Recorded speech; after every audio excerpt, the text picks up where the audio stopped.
हाय नमस्कार, मी शोभा तुम्हा सगळ्यांच्या अगदी मनापासून स्वागत करते माझ्या एका छोट्याशा ब्लॉगमध्ये. कशा आहात सगळेजण? श्री स्वामी समर्थ. शुभ सकाळ सगळ्यांना. तर आता वाजत ना सकाळचे 11. तर कपडे भांडी सगळी कामं अशी आवरून घेतली, स्वयंपाक वगैरे.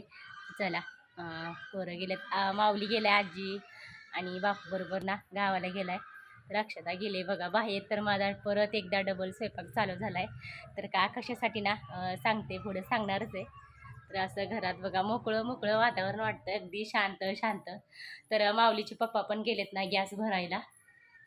तर सकाळी बघा एकदा सगळ्यांची जेवण वगैरे झाली, परत एकदा घेतला इकडं स्वयंपाक बनवायला. तर इकडं लावलाय कुकर.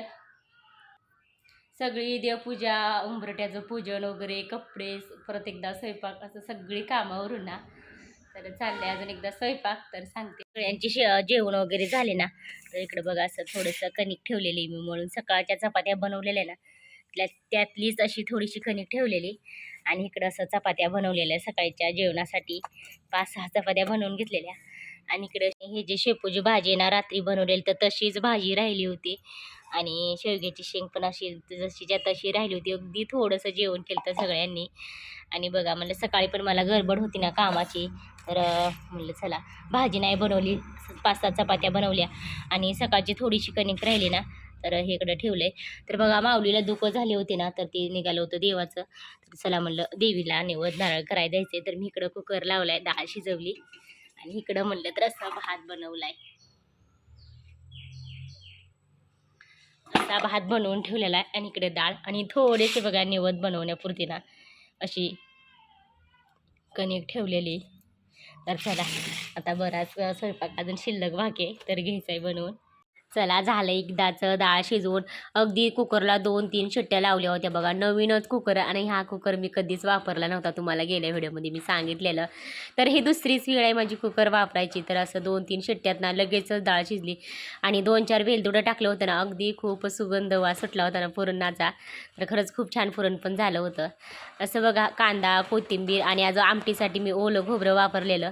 तर कांदा, कोथिंबीर आणि लसूण असं पेस्ट करून घेतली. खोबरं आणि खोबरं आज मी भाजलेलं नाही, फक्त कांदाच तळून घेतला होता तेलात. तर असं मस्त पेस्ट बनवली आमटीसाठी बघा. खूप छान असं आमटी होती. कधी कधी मी खोबरं भाजून टाकते ना, तर ते पण खोबऱ्याची ना खूपच छान असं आमटी होती ना. तर आज ओलंच खोबरं घेतलेलं आहे. आणि माझं आमटीचं फोडणी देऊन होते ना इकडं, तोपर्यंत आपल्या अक्षतानी ना असं कांदा चिरायला घेतला. तर आज भज्याचं पीठ ना तिच्याकडं दिलं होतं मी मळायला. तर बघा हे करू का ते करू असं माझी गडबड चालली होती ना. तर आज तिनं असं भज्याचं पीठ मळायला घेतलंय. आणि जसं मी मळते ना, जसं मी बनवते ना, त्याच पद्धतीनं तिनं असं ओवा बघा अगदी हातावरती चुरगळून टाकणं. आणि मी जसे मिरची बारीक बारीक चिरते तसंच त्याच पद्धतीनं तिनं न सांगता असं बनवलेलं. असं बघा ओवा हातावरती चुरगळून टाकणं आणि थोडासा सोडा, अगदी बारीक चिरलेली 2-3 मिरच्या, बारीक चिरलेली थोडीशी कोथिंबीर, असं तिनं टाकून ना असं खूप छान असं भज्याचं पीठ मळलं होतं. आणि तिला कांदा चिरायला आवडत नाही अजिबात, तर आज तिनं कांदा पण चिरला. तर डोळ्याला एवढं पाणी येत होतं आणि एवढा कांदा झोंबत होता ना, तरीसुद्धा तिनं मला आज भज्याचं पीठ मळून दिलं कांदा वगैरे चिरून. तर चला इतकी गडबड चालली होती ना, आम्हाला जायचं होतं देवाला. आणि सांगते का कशासाठी, तर माऊलीसाठी. तर बघा माऊलीच्या कानाला पायाला असं दुख झाले. 2-3 वेळा दवाखान्यातून आणलं होतं, पण त्याला काहीच फरक पडला नाही. तर असं माझं मला वाटायचं की देवाचंच आहे की काय. तर चला म्हणलं. आणि एक गेल्या वेळेस मी व्हिडिओ केलता ना, त्या व्हिडिओमध्ये देवाचे ते भोपे वगैरे असतात ना, तर त्यांनी पण सांगितलं होतं एकदाचं देवाला या जाऊन. तर आम्ही इथंच देवीला गेलो होतो अंबाबाईला. देवाचं चाललं होतं, देवाला जायचं असं चाललं होतं. तर असं बघा चमचमीत अशी आमटीला फोडणी दिली. आणि कढीपत्ता असेल ना तर आमटी खरंच खूप छान लागते. तर शेजारी बघा आमच्या कढीपत्त्याचं झाड आहे ना, तिथून अक्षताने कढीपत्ता पण आणला होता सकाळी सकाळी जाऊन आमटीसाठी. तर असं मस्त फोडणी दिली. गरम मसाला वगैरे टाकला, सुहाणा मसाला, धन पावडर, तिखट, हे 2च, धन पावडर आणि सुहाणा मसाले हे माझ्या दररोजच्याच भाजीला वापरण्यातले आहेत. हे 2 मसाले मी जास्त करून वापरते. बाकीचे बरेच मसाले तर ते काही वापरत नाही. आणि मिरची पावडर वगैरे असलं काही वापरत नाही. हे जे घरगुती काळा मसाला एवढंच. तर चला असं लगेचच तळण तळायला घेतलं आणि तेल गरम करायला ठेवून मी बाहेर गेले ना, तोपर्यंत बघा अक्षुला अजिबात दम निघत नाही. तर लगेच एक पापड तळून घेतला तिनं. असं कुरवडी पापड पण मी तळायला घेतलं होतं आणि नैवेद्यासाठी. असं बघा छान असं मी जसं मळते ना त्याच पद्धतीनं तिनं पीठ मळून घेतलं होतं भजेचं. आणि एक पापडी पण तळायला बसली होती. तर म्हणलं चला आपण तळून घेऊया. तेल बिल पोळायचं वगैरे भ्या वाटतं ना. तर तळलं तिनं थोडंसं. म्हणलं चला आता आपणच तळून घेऊया. असं बघा कुरवडी पापडी तळून घेतली आणि नैवेद्यासाठी हे लागतं. आणि प्रत्येकच वेळेस मला हे पापडी कुरवडी भजे तळल्याशिवाय सणच केल्यासारखं वाटत नाही.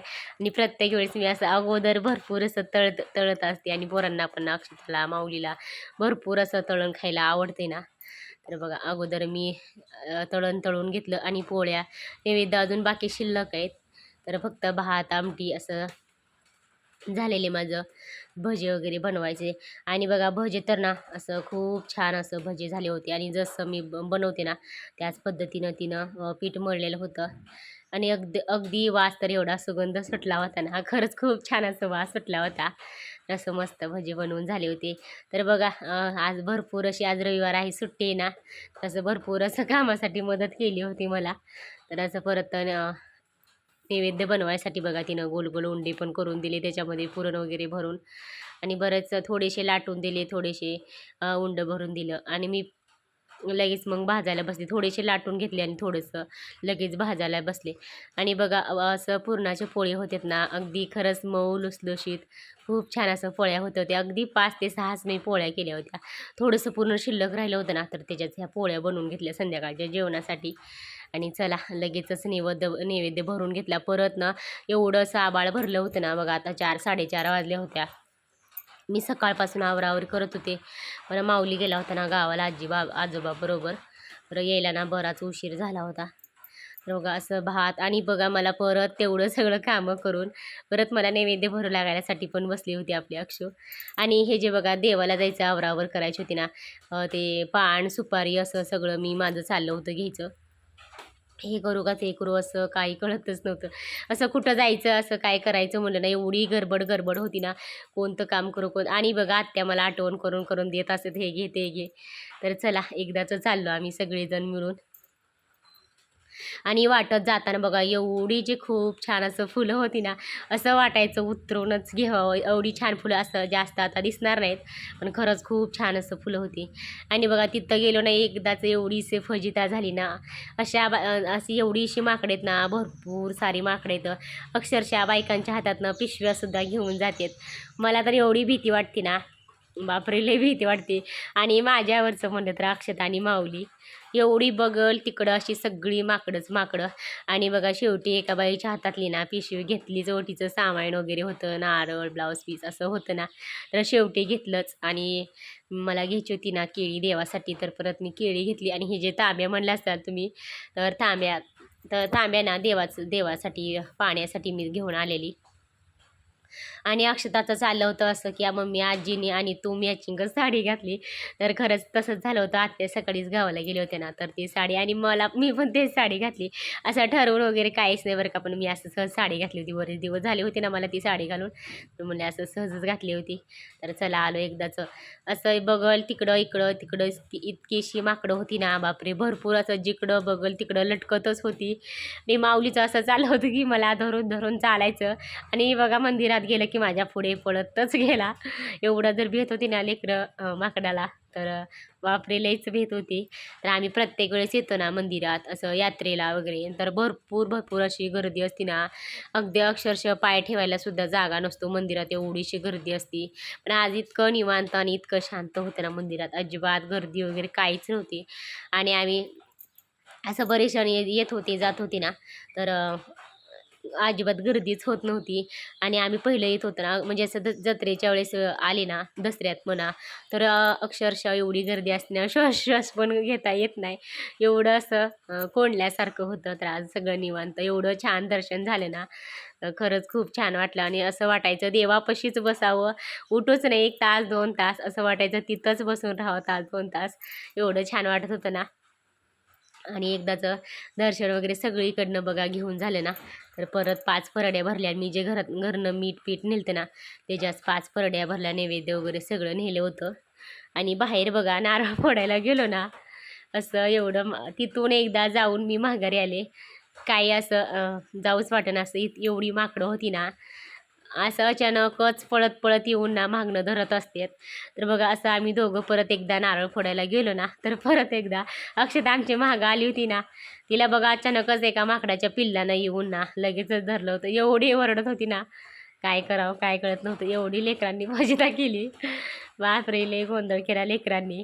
तर आजचा ब्लॉग ना कसा वाटला ते नक्कीच कमेंटमध्ये सांगा. रात्री बघा 9:30-10 वाजताना अक्षताकडनं चुकून माऊलीला लागलं ना तिच्या कानाला, तर अक्षरशः एवढंसं रक्त येत होतं ना.